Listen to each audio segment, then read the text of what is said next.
All right. Well, that brings us to the time of the evening where we have a guest presenter talking about something to do with the online ecosystem. Tonight it is Joel Di Trapani. He is a podcaster, among other things. He's also the CEO and founder of a business called Vigo, which is matching students and mentors together. Definitely go and check out the site if you want to find out a bit more about what he does and how he's actually making an impact in the world. He's got a couple of podcasts out there which are well worth listening to. And we'll drop those links to those podcasts into the chat at the end of the evening. But Joel here, he is a podcast. We're having a conversation about podcasting just before we came on. And his comment to me was, this one here is a lot harder than what he does. So because we've got a live show, not too many live shows out there, but what Joel's going to talk to you about is how to do it a whole lot easier than I do it right here and now, and how to really make an impact on your business with it. So without further ado, put your hands together. It's welcome to the stage, Joel Di Trapani. Thanks, guys. Let's pull the screen up here. Can everyone see a screen? Can someone put a thumbs up? All right, we got some nods there, which is great. Look, Nick, thanks for having me. I love those tools. I expected to know all of the tools because I feel pretty up to date with stuff, but there's a few in there I hadn't seen before. And I just went to that Limitless website straight away because I wanted to buy it, but it's showing you $199. It was showing me $399. So I don't know. I'm in their algorithm somewhere where they are not liking me. Different IP address. They know they've got more money than me. Yeah, I need to find that IP address. But yeah, look, thank you guys for coming along. I love podcasting. I speak so regularly and aggressively about podcasting that I feel like it should be my whole job is to just kind of like advocate for podcasts. So I'm excited to share this with all of you guys. I'm particularly excited for two reasons. One is, if I heard correctly, I think Rob Roytel is on vacation, and I don't know why you came to this while you're on vacation. That's wild. So I hope this is worth part of your vacation, mate. I certainly wouldn't be logging into this.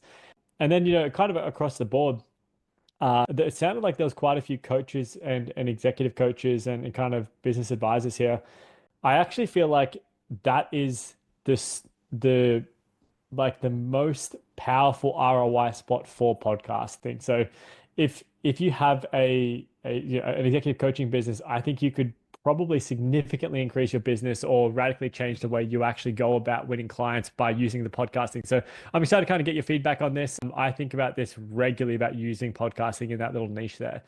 So I guess also I'm super happy to be interrupted. If you've got a question or you vehemently disagree, just jump on in. I'm completely down for that. I'm completely down for the discourse. And I just would love to keep this as conversational as possible. But yeah, feel free to jump in.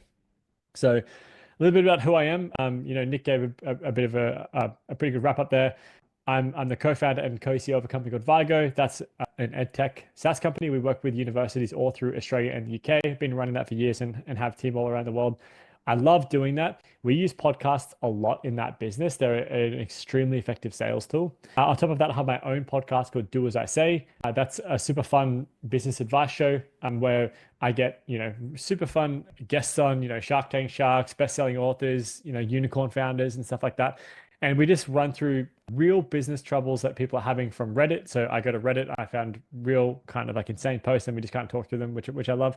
I was the host of a podcast called The Unicorn Launcher, which topped the business charts in Australia. And I'm also a coach and advisor and also a recent dad. So I feel like I'm probably going to have to cross a few of these off the list because my disposable time is through the floor right now. So a little bit about my own journey in podcasting. I started podcasting maybe 7 or 8 years ago, just as like a bit of an experiment. So my friends and I, we have an unhealthy obsession with self-help books. So as a bit of a joke, we started a podcast around self-help books called Help Self, where effectively we just, found books we love. We would read the book out, and we had this idea, where we thought if we read a book, we maybe took away 5% of that. But we thought, let's take away 100% and let's live the book out in extreme detail. And it was like a super fun show to do. It was a lot of work, but we just loved doing it. But we did that with no intention of anyone ever listening to it. Then as a bit of a joke on the show, we decided to start reaching out to the authors, and we would start to say stuff on the show like, we guarantee you next week the author's coming on the show we promise you, and it was just because it was funny to us. And then we would send the emails, and all of a sudden authors started responding, and we started getting these huge authors on the show, and we were like, this was a joke. We didn't expect this. We better work out how to do interviewing, and we got to meet a bunch of our heroes, and it was amazing. And out of that, we got this opportunity to work with this coach called Matt Mashari, who's arguably one of the best exec coaches in the world. He works with Sam Altman and Naval, and the founders of Coinbase and Reddit and Discord, and some of the biggest companies in the world. And he agreed to coach us. I asked him to coach us, and he said no about 10 times. And we eventually said to him, "Are you a great coach, or do you coach great people?" And he loved that comment. And then we said, "Look, if you coach us, let's prove you're a great coach." And then we'll turn the whole thing into a podcast. And that podcast, it kind of went crazy. We topped the charts in Australia. It was listened to a bunch of times. It was great for my ego. And we saw, just what a successful podcast could look like. And that led me to see a bit of an opportunity here where there was a bit of a pattern on the way podcasts worked and what worked in the podcasting world. And so from there, I've started to just kind of create podcasts across every element of my life, or professional life at least, because I just see how easy they can be and just what kind of value you can get out of them. So now I work on shows. There's just a collection of them. I work on shows across all the different kinds of industries, which I help produce. We have millions of impressions. We've hit #1 on the charts. We've charted in 17 countries. We've won some international podcasting awards as well, which is great.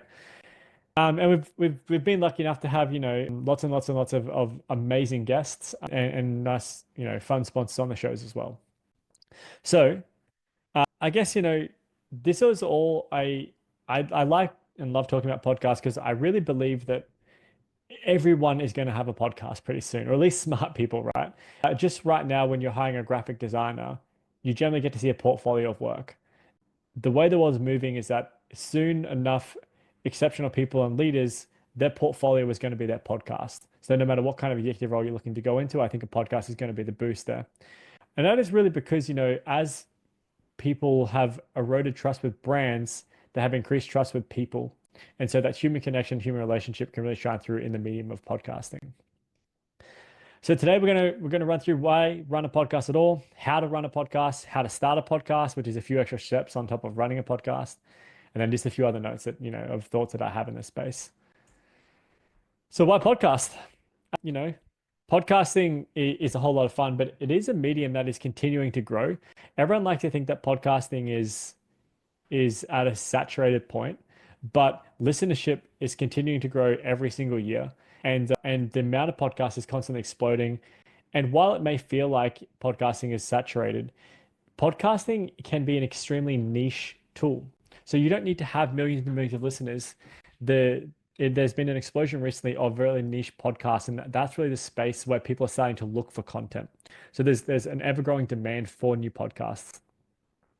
The next thing is that Nick kind of like talked about this a little bit earlier, but everyone in the podcasting world just gives up, right? So only 5% of podcasts will make it to 20 episodes. So if you can just create a format of a podcast which has a low enough barrier to entry that you can keep on going, you will by design be more successful than nearly all of the podcasts in the world. So if you look on Spotify and look at podcasts, the chances are is that they're going to have one episode. So if you can just get through to 20, that's kind of like that precipice where you really start to get into a rhythm post that. So there is like an opportunity here for going for ease and just getting a rhythm here. Now, this is where I think the biggest misunderstanding in podcasting lies. When everyone thinks about doing a podcast, everyone often thinks about, I'm doing this to build a big audience. I want to have the Joe Rogans or the Hubermans, or there's these giant podcasts in the world that have massive audiences, and you make money from that. That is like not the reason to do a podcast. If that is what you're intending to do, you are in for a very long 5+ year journey to really build out quality content and a big audience. It can happen faster than that. It can happen quickly, but the chances of building a big audience is very, very low. You need to have a very unique, high value proposition, extremely good content, extremely good production value, and it has to happen over a long time. But I don't think you should do a podcast for that. I do all of my podcasts for the guests. So if you don't focus on the audience and you just assume you're going to have zero listeners, you can actually still create a very strong network and real opportunity from day one. And the examples of that are if you're trying to raise an investment round, you can meet any investor that you want using a podcast. If you're looking to get a job, you can get almost any job you want doing a podcast. If you're looking to run an executive coaching business, you can win any client you want with an executive with a podcast here. Now, the reason I think this is that guests are the hack. Okay, so let's just forget about audience, and everything I talk about today is really going to be on the building guest relationships. So if you ask someone for a coffee, who's got more social capital than you, right? They're much more successful, or you're trying to sell them, or there's a reason that you want to get in a room with this person, the chance that they say yes to you is pretty low. If you ask them to come on a podcast, the chance that they come on your podcast and have a conversation with you is dramatically increased. So it's 2 or 3 times higher conversion rates to get those conversations. So first of all, you can use podcasting to get way more introductions and conversations with people. The second thing is that when you have a podcast with someone, it's a very, very present and intimate conversation. It's an interaction with someone that you won't conventionally have. You're not going to be in a room where someone's on the phone, or you're not going to be having a coffee where someone's distracted. You really truly are having a proper intimate conversation that fast forwards your relationship with them. Because it's also a podcast medium, you can get a lot deeper in a conversation. So you can go much further into a relationship with someone in one podcast than you can with 3 or 4 or 10, cursory interactions. And then the last thing is, every time you have a podcast with someone, you're creating content that you both share. So even if you're early in your business, or you're mature in your business, every time you post with Nick about this, you post with Google about this. Every person you have, you're posting on social media with this person, so that it's validating your brand alongside this person's. And then this person is posting about you too, which is increasing validation. So you get to have this one interaction where you get to ask them to come on the podcast, which is a special ego moment for them. They come on, you get this amazing interaction, then you post about it afterwards. There's 3 or 4 ways you get to create value out of having this one, instead of a coffee, a conversation with someone. So I do it for the guests. The way I think about it as well is like, if I was building an executive coaching business, you get really dialed in on who your ideal customer profile, your ICP is. Then I would just hit up 50 or 100 people who would look like a good ICP, and then interview them 50 weeks in a row, or 2 a week, or 3 a week, right? Or if you're really ambitious, someone in the school was doing 10 a week, okay? You will convert from that. So for the podcast I work with, they have a conversion rate from anywhere from 30% as high as 80% of their guests become paid clients. Now, they're not always going to be that high, but when you get really dialed in about who you're interviewing, you can have amazing conversion in your business. So how do you actually run a podcast? These are all the different steps. You go from outreach, scheduling, recording, editing, hosting. You send thank yous and do social. So to go into a bit more detail, the first step is outreach. Like any business, this is a volume game. Reach out to as many people as possible. Now, for me, when they're cold connections, I find short LinkedIn connection requests are by far the best way to get in touch with someone. Just say goodbye to InMail. That will never work. If you're interested, I'm happy to share some of my templates, but short LinkedIn connection requests can have very high conversions, especially because you're asking them to come on a podcast, and everyone has an ego, especially if they're in business. They're going to love to come on your podcast. Longer emails are better when you've got warm intros, though, to give them a bit more context. When you're doing these outreach, I would recommend record your reach outs in a CRM. I use Notion. It's just super easy. Iterate your messages based on responses, and keep a record of the messages you were using, or the format of the messages, so you can iterate and increase your conversion over time. So the software you need for this, I'm just going to talk about each step. What's the software that you need, and is it free, or how much does it cost? I just use LinkedIn. Sometimes I use Twitter, email, and Notion, and free tiers on all of those things. So there's nothing that you need there. Outreach is the main game here. I would say when you were doing this, I feel very strongly, do not use a VA for this. If you use a VA, you will alienate your audience, and you will not get guests coming on your show, or you will get them canceling on your show. The outreach and scheduling has to be managed by you, or you have a significant drop off. So then schedule. This sounds really simple, right? As soon as someone responds to you, capitalize on that moment and book it in the calendar straight away. It is as simple as it sounds, but when you capitalize quickly, you will get a much higher proportion or percentage of guests actually booked in your calendar, and more conversations happening. Then, just as normal with any kind of meeting, send out reminders a week before and a day before, and you'll have much more people actually rocking up to your meeting. But the good thing is about a podcast, people don't bail on these very often. Over the hundreds I've recorded, I've only ever had a handful of people cancel, even without the reminders. People want to be on a podcast. Now, just a quick tip here. I use to record, we'll go into it, I use a separate recording platform. But just whatever your normal video room is when you have video calls with someone, use that, okay? Normal calendar invite, normal video room, and just meet someone in the Zoom. That should be your initial point of call, or meet someone in the Google Meets. Because if you, again, you want to lower, you're always looking to lower the barrier to entry. So if you have something like straight into Riverside, which is the platform we use, people can get confused and it actually can frustrate the experience for people. And as always, track the progress in your CRM, keep pushing people through so you know where you're at. You don't drop anything here. So tools, all the same. Now you've got calendar added. Then actually recording.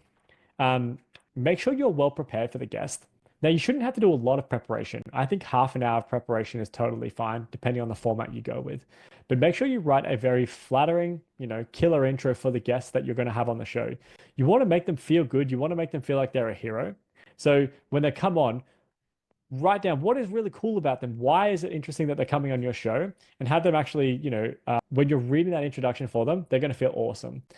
When you're in that recording meeting, spend the first 10 to 15 minutes warming up the guest. So have some banter, have a good conversation, make them feel comfortable. If you don't do this and you jump straight into a recording, people do get really clammed up and they get very fearful, and then they start to, that kind of like steamrolls into the call. You want to make sure they feel good before you start recording. As soon as you get in the recording studio, press record. And that's because on all recording studios, if you press record, it often comes up with a countdown saying you're live recording 5, 4, 3, 2, 1. That can also freak people out a little bit. Just get that out of the way, have a conversation, wait 10 or 15, then get into the conversation. At the end of your recording, you've got another 10 or 15 minutes of just like banter, catch up. I always ask for feedback. If you ask someone for feedback at the end of a call, people will generally immediately trust you a whole lot more because they're like, wow, this person's very interested, they're very introspective, they're coachable, like they're open to stuff. So asking for feedback always generally makes people then start to ask you questions about your business as well. So when you're writing a script, you will talk about your business in the show, which I'll get into a little bit later, but asking for feedback is a really good tip. And then whenever possible, you should do this in every meeting ever, but take a chance to book in another conversation. So Meet or Zoom, use whatever subscriptions you have there. You can use the free tiers, but then use Riverside as your recording tool. So Riverside is a separate software which you should use to specifically record your podcast. It's about $15 a month for the lowest tier. Also, Riverside can be really useful when you're creating other assets as well, because you can do some of the editing in there too. Now, when you're recording, you've got to consider 3 kind of major pillars, right? Video, audio, and lighting. Now, you can do this as easy as you want, or as complex as you want, as cheap as you want, or as expensive as you want. There is no limit to how much money you can spend on this stuff, but you can start in a very affordable manner. So if you want, I recommend doing video. I think video is really important, but you can do video very simply or in a very simple manner.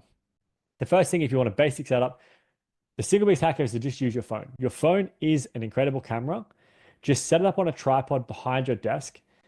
One good hack is don't sit it on your desk, because when you touch your desk, it will shake around and your video footage will be shaky. Sit it on a tripod behind your desk and you'll get a very good quality shot. If you want a more advanced setup, you can use something like a Sony ZV-E10. They're about $700. You can even get them secondhand. That's a great camera. That's what I'm using right now. It is studio quality camera.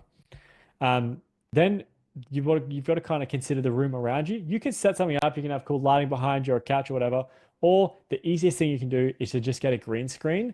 A green screen can make you look very professional. If you have a proper green screen and just lay a background on it, you can get them for $50 off Amazon. That's what I did for my first 100 episodes, and the podcast looked great.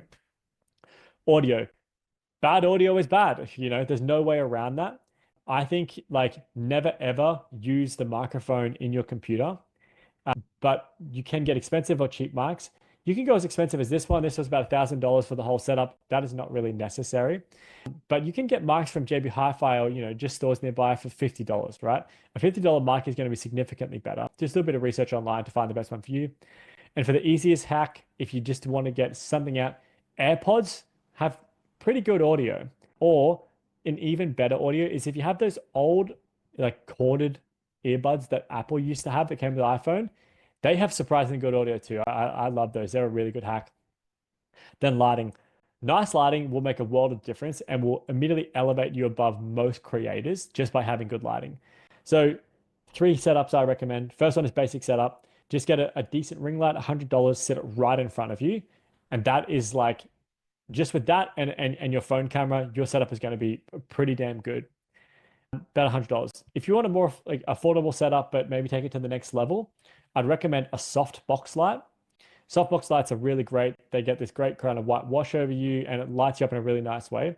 Have that sitting right in front of you and then have a second LED light panel just off to a 45-degree angle and have that on kind of like a golden or orangey, yellowy kind of light. That will give you nice shadowing. It'll make you look really good. It looks borderline like a studio. Get a softbox for $80, get an LED for $80 for $60. Pretty cheap on Amazon. If you want a proper studio style setup on lighting, it can cost you about $500 or you can get them all cheaper secondhand. I recommend Elgato. They're great studio lights. I go for a 3-point system. You have two 45-degree lights in front of you and one 45-degree light behind you, which is what I've got. And I think this lighting looks great. And you can mess around with it to get the right shadows on you. That's the setup I would recommend. If you guys want these slides, just send me a message after and I can send this through to you as well. So now you've got it recorded. You've got this great bit of content there. You want to edit it. Editing is the worst part of doing a podcast. The fun part is the conversation and the reach out. The worst part is editing. So you just need to get it done. The first time you do this, it will be long and it will be challenging if you do it yourself. I recommend, if you can, get a cheap editor. I use really low cost editors myself, and I'm happy to connect you to the people I use for that, or all the people I use the same kind of editing system, and it's much more affordable. But if you want to do it yourself, you definitely can. What you want to use is you want to use Premiere Pro. Premiere Pro is the best video editing software, and then you want to use an add-on that you can buy called Autopod. Autopod uses AI to do a bunch of the heavy lifting and the editing for you. If you use those two tools, it's about $60, $70 a month. That will take most of the heavy lifting of the editing for you. Then use Riverside to get the shape of your social clips. So on Riverside, which you recorded in, you can just press create me social clips and it will dump out immediately about 10 options for you saying, hey, these were 10 pretty good 30 to 60-second clips that you can use on your social media. That makes it a whole lot easier for you. And again, you're already paying for Riverside from the previous tab, which is $15 a month. Then I use Motion Array. Motion Array is where you can get all of your digital assets, all the music you need, all the animations you need, all the kind of like name tag, graphics. It's a really great platform. I absolutely love Motion Array. It's about $30 a month as well. They're all the tools you need for editing. I'm not going to teach you how to edit here, but there's a ton of videos out there on how to edit. But editing is the hard part. If you can hand that off, I would recommend it. Hosting. You've done the hard work. Now you want to get it onto all the platforms. Create once, use multiple times, okay? Podcasting gives you such a great, rich resource to use. So once you've got that, you want to create an episode thumbnail in Canva and then write an episode description with ChatGPT. Thumbnail should always be similar for ease because we're always going for limiting your barrier to entry. But also when you use the same style of thumbnail every time, you increase your recognizability in your brand. Descriptions should include show descriptions, like in descriptions of your show and all of your links for SEO. But ChatGPT, I created a custom GPT. I put a transcript in there from Riverside and it just gives me all of that content for me. Upload every video to YouTube and all of your audio to Buzzsprout or directly through Spotify, and that will get onto all of the platforms for you, Spotify podcasting, Apple podcasting, Castbox, Pocket Cast, all of that kind of stuff. Then your shorts, upload and schedule those shorts to YouTube or to, Twitter, Facebook, LinkedIn, everything. Okay. You want to put that out on as many platforms as you can. Then more recently as well, you can I've been taking my transcripts and turning my podcast into articles as well. So again, you want to recreate as many assets as possible and get all of that going out into the world. So YouTube is free, Buzzsprout is $12 a month, or if you do directly through Spotify, it's free. And then I recommend paying for Canva, which is $20 a month. If you just don't have Canva, you just get Canva. Canva is the absolute best. You can create stuff so easily on Canva. Now, this is a really like important one, and people kind of miss this. Say thank you to your guest once you've recorded, okay? Especially when you're about to host the episode, say thank you so much for coming on. Like, mate, this was so much fun. And send a bit of a heartfelt message, and give them links, right? Give them links to their episode, give them links to all of the content you created with them, and give them access to that content because they might want to post it themselves. They might want to cut it up themselves. By creating real value to them, you're increasing your relationship with this person. As a bonus, I love doing this. Write your thank you message by hand and then send a photo of that to them. That will definitely stand out to them in a huge way. And so I always get that huge feedback when I do that. Lastly, socials. I can't impress this message enough. You've done the hard work. Now put it on the socials, every social you can. But wherever your audience lies, if you're in exec coaching, they're very, very, very likely on LinkedIn. You should be posting on LinkedIn about this once or twice a week.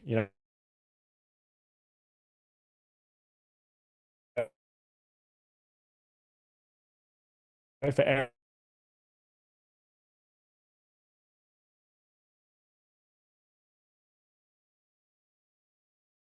every podcast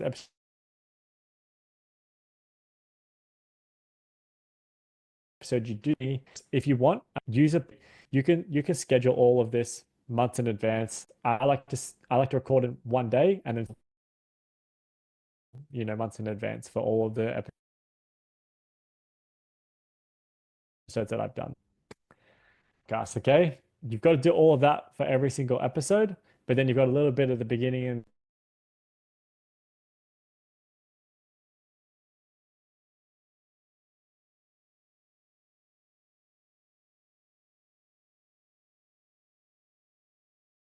in the end when you want to start a podcast. Most important thing, again, we are focusing on creating a podcast for the guest experience, the audience. So you want to work out who your absolute ideal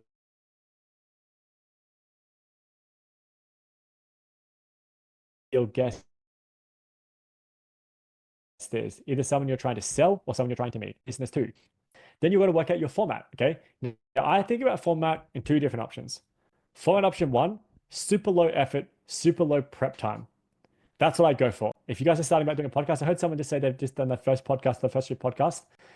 Podcasting gets old real fast. The novelty wears off super quickly, and then it becomes a grind. So you want to make sure you haven't committed to an extremely complex setup and a complex prep time because it becomes much harder to maintain once the funds worn off and it feels like a job.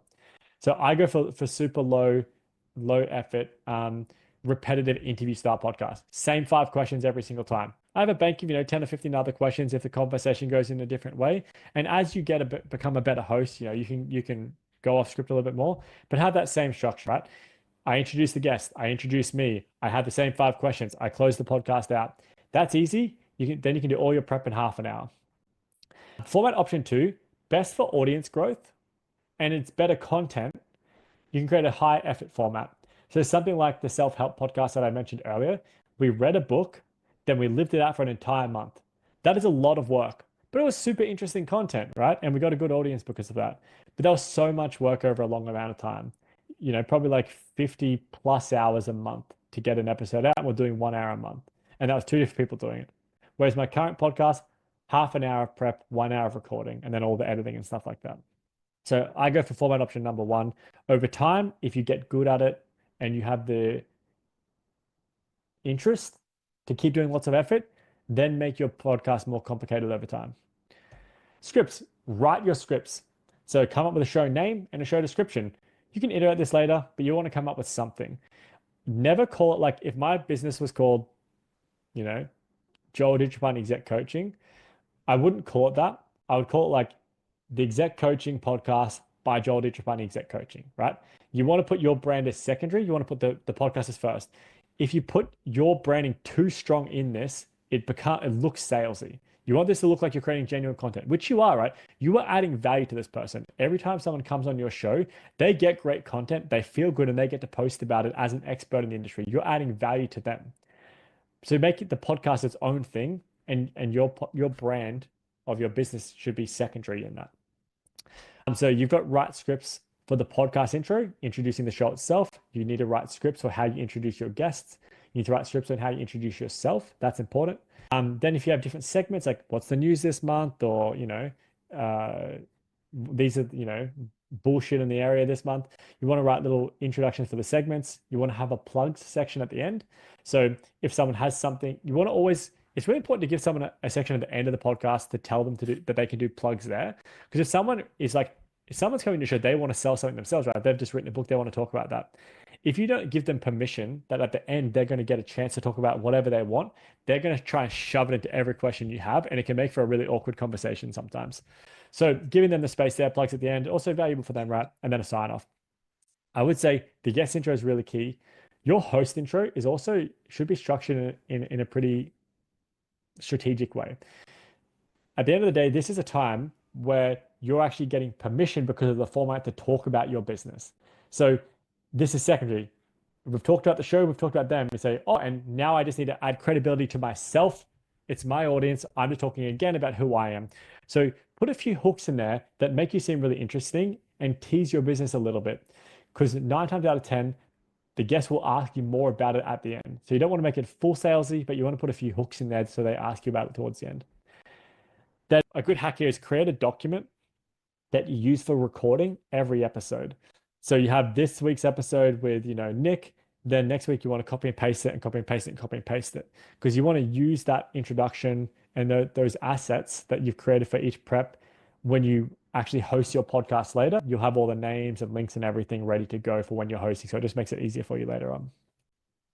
Branding. Decide on a color scheme you love. You're going to use this a lot. So, if you like greens or blues or purples or whatever, or your business is blues, use a similar thing to kind of carry through. Then use Canva to create a logo, your podcast artwork, and your YouTube banner image. They're going to be the 3 main things you need. I just use templates. Canva has such amazing templates, right? Like you can create very, very professional looking stuff just from there. And at least it's a starting point. If you want to get a proper graphic designer later, you can, but that's where I would start. Then use Motion Array to search for intro music you like and graphic animations you like. There's like cool animations at the start of shows or TV shows or whatever. There's a lot of that on Motion Array that you can just use and copy and paste at the beginning of your videos, of your podcast. With music and branding and colors, it's got to match roughly the show, right? If you're interviewing like higher education professionals, you probably don't want like punk music, and graffiti looking artwork. My personal podcast, I've got like punk music and, graffiti looking stuff. But my professional podcast for my work, I don't have that. I have more, prim and proper and, like elevator-y style music. Like it's got to suit the brand of the show of the people. Okay. It's got to all kind of like come together. And sometimes you might need to iterate to get there. Then your first guest, someone did say they just posted their first episode. I'm guessing you were shitting yourself when you recorded your first episode. I absolutely was. I don't know why I was so scared, but like it wasn't even a live environment, but it's terrifying when you record your first episode. They're very scary moments. It feels like a lot of pressure. You've got a script that you're sticking so hard to it. You're going to be nervous and you're going to want to do a lot of retakes. All right. So because you're going to want to probably say your intro like 3 times because you just keep stumbling over your own words, or you're going to keep getting caught up when you're talking to someone about different things. You want someone that makes you feel comfortable. So get your friends on here. They don't have to be your ideal ICP. Again, no one's listening to these episodes, especially the first few episodes, right? So just get people that you feel comfortable with to record. Probably your first 4 or 5 episodes where you feel free and feel comfortable to make mistakes and to redo stuff. Once you get a bit more comfortable, and you've done this process a few times, that's when I'll start to go out to more people. If you're like me though, I like to be held accountable to stuff. Like that's how I get moving really fast. So for my most recent podcast, I just booked in a guest for the next week. And I was like, shit, I better like get everything ready, better write my scripts, better get my branding, all that kind of stuff. And that really made me move, right? So just getting moving is more important than anything else. And, I can't remember who said it, but they said that it's their first podcast and they're going to get better over time. That's absolutely true. You will get so much better here. And just getting started is the most important thing. You can change and you can iterate, right? And that's the last point here. You want to iterate this over time. Like change who your guests are, change what your music is, change what your scripts are. Over time, learn and update as you need to go. You will get much more confident and you'll get more of a flow for it and more of a feel for it. But doing a podcast, it can just be so, so valuable for you. And I just can't recommend doing it highly enough. So that's how you start it. Then, kind of just everything else, the other kind of notes I like to run through that just come to mind is growth.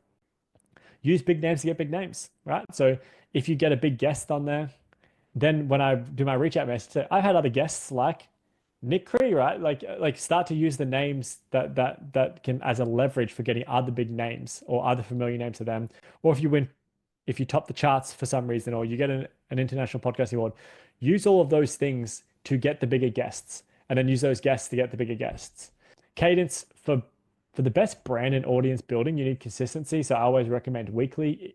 Committing to more than weekly is probably just a bad idea to begin with. You probably can't handle it. So commit to weekly, and then if you get extra energy, do a couple extra. But I would prefer to bank them up for later when it gets harder. And then once you've proven out you've got the engine, then do it more. Personal branding, I just think podcasts are the ultimate way to build your own personal brand. And whether you are trying to raise an investment round, trying to sell a customer, or build a business, your personal brand is what's going to get the cut through. So having this on all the socials, I think, is so important to boost your own profile. Bank episodes. Nick can't do this. I don't know why Nick does this live every week. That seems like that's so crazy to me. But you're going to get busy. The novelty of running a podcast is going to wear off and it's going to become a chore. So I personally record once a month. I record 7 or 8 episodes as many as I can on that one day, and then I use them over the next month.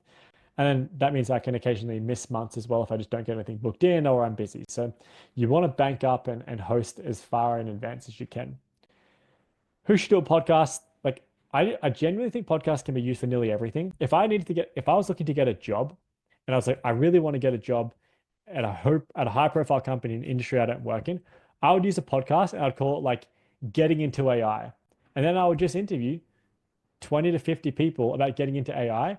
And I'd interview the people that would hire me at the company, right? Then I'm immediately talking to 50 hiring managers or their bosses that are going to push me down.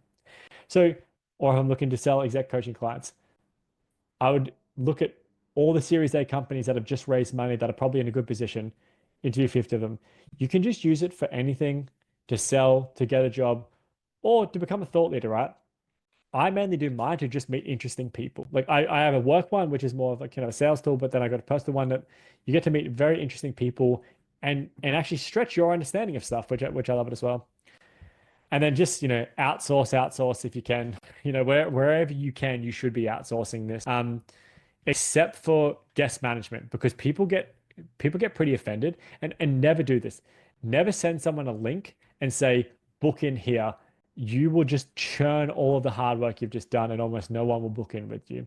You need to make sure they're feeling, that's the thing, right? You're trying to make a guest feel special. And if you palm them off to an EA or you palm them off to a link, they don't feel special. And even if you have the recording there, you've broken down that trust layer there. But everything else, editing, hosting, thumbnails, descriptions, repurposing of content, all of that shit, right? Get editors and VAs to help with that kind of stuff. Build into your workflow. You should just be doing reach out, thank yous, and recording, right? That's the best use of your time. It's the most fun time and super high leverage. And that's everything. I love talking about this stuff. If you guys think about doing a podcast, you're early in it, hit me up. Happy to kind of help if I can in any way. If you guys are looking for cheap editors, let me know. Happy to kind of connect you to the people I use. And check out my podcast. It's called Do As I Say. I love doing it. Add me on LinkedIn and would love to disconnect. And that's everything I got. Fabulous. Excellent. Thanks, Joel. So let's open up the floor for any questions that you may have. I do have one question though, Joel, and that is, I have come across podcast formats where they charge the guests to come onto the podcast. No, never fucking do that. I hate that. Like it's just such a dumb model, right? Like, you're trying to do this to build a relationship with someone. If you're asking a podcast to come on, like a guest to come on and pay you, what value are you creating for them? At that point, you're changing the whole equation where you need to provide a crazy amount of value. So you could only do that if you have like hundreds of thousands of downloads to make it really valuable. But even at that point, I would still never use it for that. Like, I just don't think the trade-off you're doing is such a bad trade-off there for what maybe $100 an episode. your time is worth more than $100 an hour anyway. Okay. Like you get a way better outcome if you just ended up getting them as a client down the track. I did not like that model. Yeah, I didn't like it either. It's not what I'm going to do, but it was a model that's out there that I've seen Yeah. sort of commercially. Yeah. All right. Maybe Nick's trying to secretly charge me for being here today. Well, I know that you can afford it because they're charging you more for that pendant. Yeah, true. All Kel, do right. you have a question? Yeah, as far as when we talk about monetizing, as far as doing things like seeking sponsorships for shows or groups of shows, or have you had any experience with that? What's your thoughts around that stuff? Yeah, so there's three different ways to monetize in my mind. If you want to monetize through like ad reads, you generally need to have about 10,000 downloads per episode, which is very hard to get. So 10,000 downloads per episode is a pretty tough spot to be at. And like you're probably not going to get there for a while.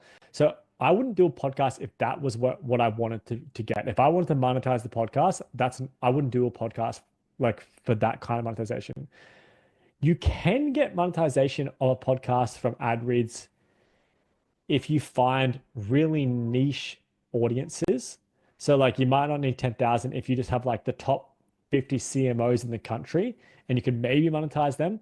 But like that's also kind of like somewhat that's a very rare outcome, I would say. The way to really monetize, right, is to convert guests into clients in your business. So if you're doing exec coaching, if you build the right relationship with a guest, they're gonna be like, hey, you talked to Kelly, you talked about, exec coaching, like who's that good for? And like then you build that relationship. And then if they convert to, your $1,000 a month or $10,000 a year, whatever your thing is, like that's the monetization. That's the only model I would go for, is to use it as a sales tool. Yeah, no, look, that's the model I use. I actually do it a little bit differently. I look at it building relationship for the point of a JV rather than an individual client. So that's perfect, right? That's a really good reason. You don't need to directly sell that person, but like the monetization or value creation for you needs to be through the guest. Yeah, perfect. And not charging them. Yeah. Right? Oh yeah, you guys just put a link in there. I created a game. I created this game for founders and business people. I wouldn't do this now since I got to have a kid, but like I just had tons of free time. So I used AI to like create all the artwork and just created all this game from scratch. So would love any feedback you have on it. It's called Pitch Please. Essentially get a stack of product cards and a stack of customer cards. And the idea is that everyone, plays two cards and it's one customer and one product in a match. You've got to pitch a business for that. So bowling balls for surfers or, invisibility cloaks for dentists and it's fun combos and it's been super fun for all the people that have bought so far. I just love doing it as an experiment. So if anyone knows buyers that work at City Beach and Universal, I really want to speak to buyers. So that's actually an ask I would have. I'd love to speak to buyers. I don't really want to do a B2C marketing campaign here. I'd rather do enterprise sales. Sorry, I just took over again. Any other questions? Great opportunity here. If you have a podcast, maybe make some questions about how you or what you could do. I can see David's just taken his microphone mute. Oh yeah, look, I have to say that we use Riverside and obviously looked at a whole lot of different ones, but they are we'll just say easier to use instead of trying to use a whole lot of, and even in the editing side, and like you say, you do have to invest into something. So they take you through the journey. But I have to say that the very first one, by the time I set it up through Riverside onto Spotify and then onto Apple Podcasts and all the rest of it, that was kind of like 4 days of brain staking activity. So now literally I can load all that stuff up in once it's edited, it takes about 10 minutes. Yeah. So the first one is hard. The setup side takes time because obviously you have to subscribe to those things or whatever. You have to set them all up because Spotify Creator as they call it. But yeah, there's a whole lot of other different ones. But I think the hardest part is you going through and analyzing them all and going through all of that process. That you just have to get out of the analyzing mode and just do it, isn't it, Joel? 100%. And And you have to like my wife and I are doing it as like co-hosts. So the first one was more of an introduction. The next one we had a guest, so we had to go through that process of connecting them up, which was relatively easy. But we didn't structure enough of it. So they talked a lot, and then once we sent it to them before we actually published it, they go, "Oh, I talked too much and whatever." I said, "Look, that's fine." So that's all part, but they A were tip on that. excited. They were so excited just to be on a podcast. And even when you say to someone, "Oh, I've got a podcast, you want to come on?" It's quite amazing how people, yes, I'd love to. Like no one's saying, I don't know. People love being on podcasts. But David, I would never send my podcast to someone for review because it creates another barrier to entry for me. And if someone Okay. says like, "Can I review this?" I just say no. Because again, I want to make it as easy for me as possible. So I'm just removing a step. Yep. Okay. So you just publish it and But, then but it's send up to them you, the right? link. Everyone can do it their own way. Yeah, true. Yeah, Absolutely. exactly. Yep. Yep. Because really, what do they know about what they It's your gain? I suppose. podcast. Yep. It's exactly. Yeah. 100%. Yep. Yep. So that you just virtually just share that with them and that type of thing. Yep. No, fair. Thanks for that. Yep. Yeah. Actually, I'm Right. interested to know. And I guess like I was just going to you go, say, mate. You go, mate. who here's got a podcast? Yeah, just drop into chat. Who here currently is podcasting? Just so we get a read of the room as to who is, and maybe just pop a P into chat if you are. If you're thinking about a podcast, let's put T in chat just to see who's here. A bit of a poll. Sorry, John. I was just going to say that the first part of setting up a podcast is hard. So it's not hard, it's long and arduous because you have to figure it out.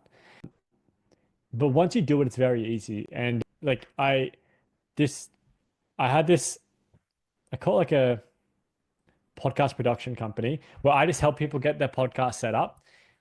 All it costs, right? Because it just costs a lot of money to get the graphic designs and editing and all that kind of stuff done. So if anyone is looking to get a podcast off the ground, happy to kind of help anyone get that off the ground with the just set up. Or if you just want to also hand off your podcasting to someone else, we just manage some of people's podcasts for them, right? So they just come to us, it goes through our editors and it just goes live for them.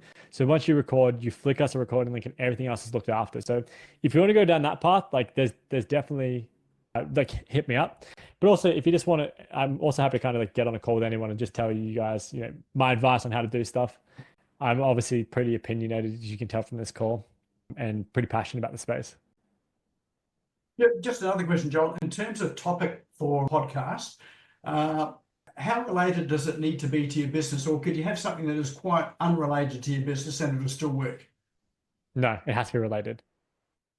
It has to be related to the people. So if I was doing one, it would be about the people I'm celebrating, right? So if I was creating like a business in AI, for example, I would be like leaders in AI, and then I would interview people who are leaders in AI, and I'd ask them about their journey in AI. So it has to have a thread.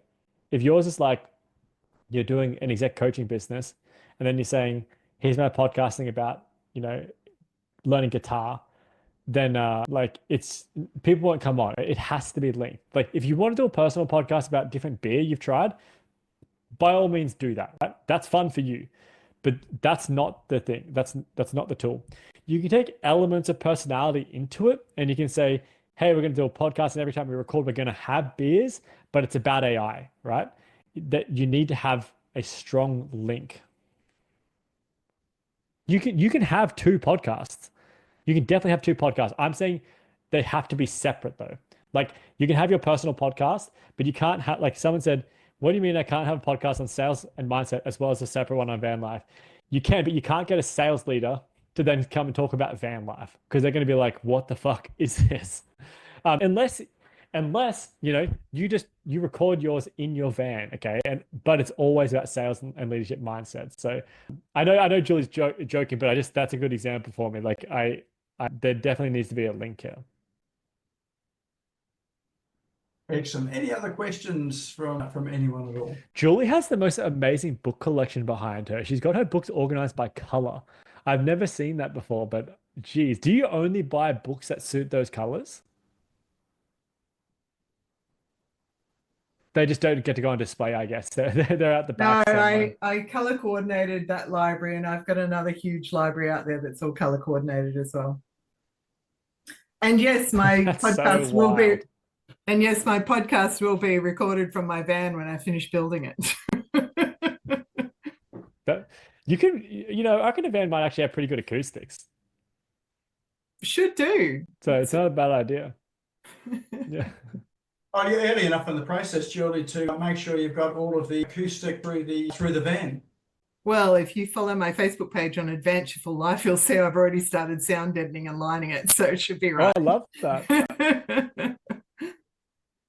Excellent. Actually, Julie has got the most incredible book collection. You're quite right. Every session that I'm on with her on Tuesday, I'm on a mastermind session with her. She pulls out a collection of different books that are highly related. So probably a podcast and all the books that you've read. Probably could. All right. Any other questions anyone has about possibilities, your podcast, anything you want to learn? Got a few minutes left if anyone's got a question. I know Shane's got a podcast. Tell us about, you must have either some wisdom or a question. Here I was thinking I was going to sneak under the radar, Nick. Good I'm watching you.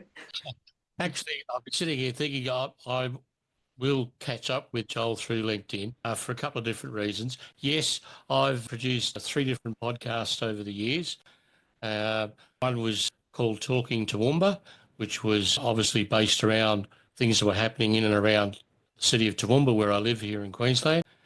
And another one was, which I'm sure Julie's going to like to have a listen to, and that is, it was called Adventures on the Road. And it was based around caravanning and camping and travelling around Australia.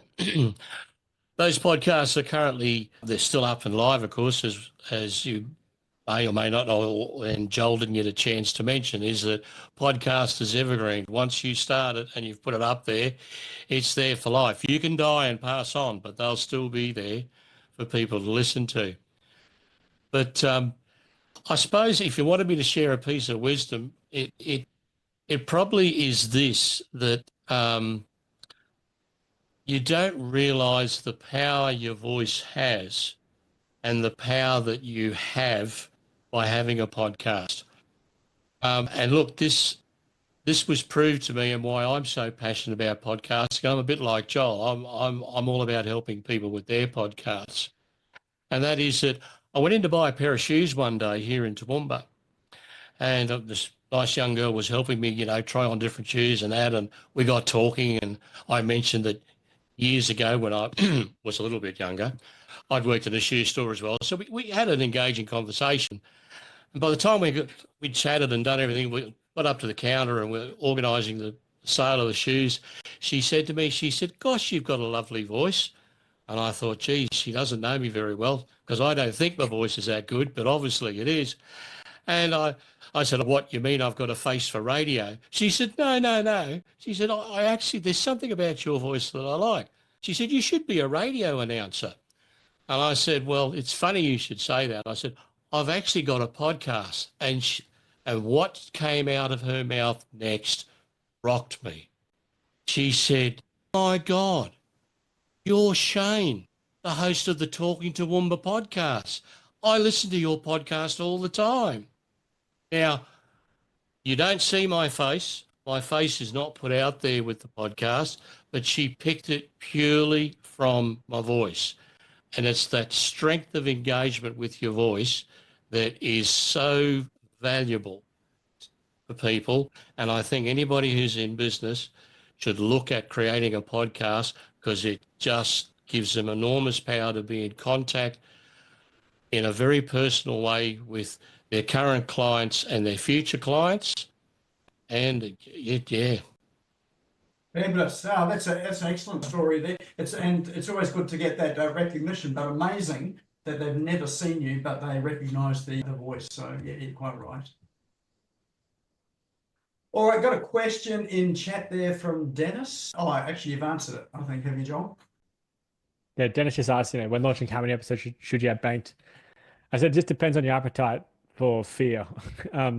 I love being truly accountable, so I would prefer to just to begin with any of my projects, I'd rather just get something out way rather than have a perfect process, because that makes me just get it done, because then I'm truly accountable when something's out in the world.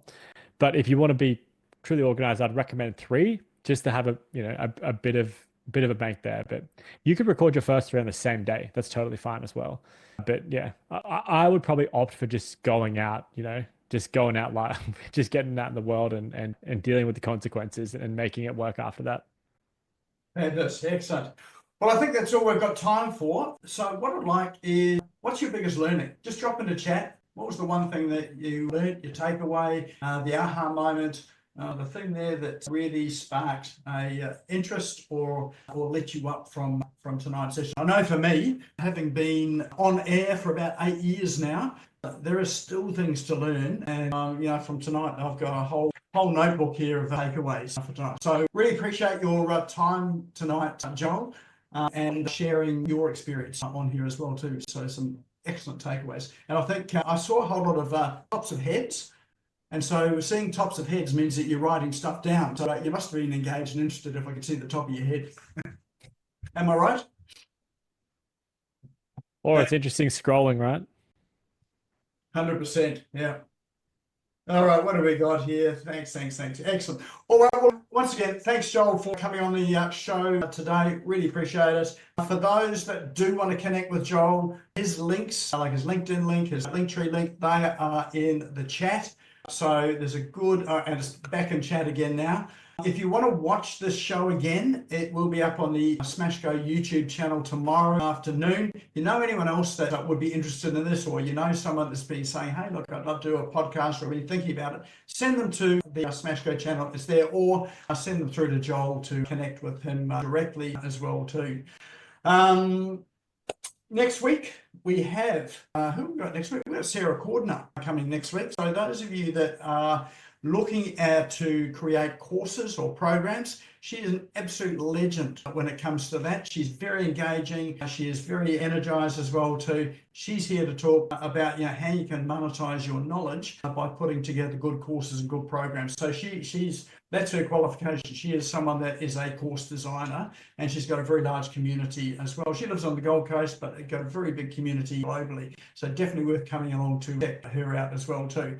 Now's a great time to save the chat with all of those links in chat. If you're not sure how to do that, it is the 3 little dots on the top right-hand side of chat. If you click on it, it'll give you the option to save. Click save, and then immediately click the link that it gives you. Then it'll open it up on your computer, so you don't have to hunt to see where it's actually saved it.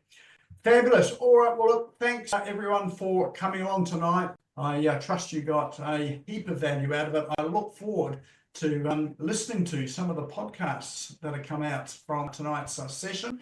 There's a few podcasts that I get to check out and listen to as well too. Sort of looking at David Fisher, Dennis Giannitsis, who I already know is podcasting, Cal, who have been on your podcast, and I'm looking forward to Julie Mason's podcast and van life as well too. And Shane, definitely want to revisit for yours as well too. So if you want me to listen to your podcast, or you want to share it out as well too, feel free to flick me through a link, and who knows, might even feature it on the show as well too. But once again, thanks everyone for coming along. Thanks, Joel, and look forward to seeing you all again next week. Have a good night. Thanks, Nick. Thanks, Joel. Thanks, everyone. Have a good day.